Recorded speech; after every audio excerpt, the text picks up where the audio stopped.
You're going to read all the time there's 37 states that have legalized same-sex marriage. Absolutely, totally untrue. In 26 of those states, 26 of them, same-sex marriage has been forced on them. Unnatural marriage has been imposed on them against their will by judicial activists. You know, my point all along, this is just not how America was designed to work by the founders. So what is the solution to this brazen overreach of government, which I think is going to get to warp speed in the end of June? How do we break the back of this judicial leviathan, looking specifically at the Supreme Court? And I believe one of the ways we can go about doing it is by working through the legislatures.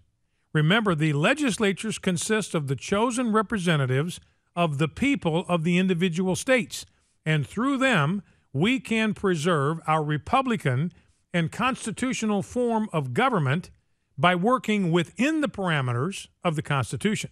So this approach that I'm suggesting here creates the possibility that the overreach of the federal government, including the overreach of the Supreme Court, can be slapped down through a deliberative and representative process rather than through chaos and civil unrest, which I and a lot of other pro-family leaders fear is the alternative. If the Supreme Court continues to overreach and they aren't checked, we are headed towards civil unrest. I don't think there's any other way around it.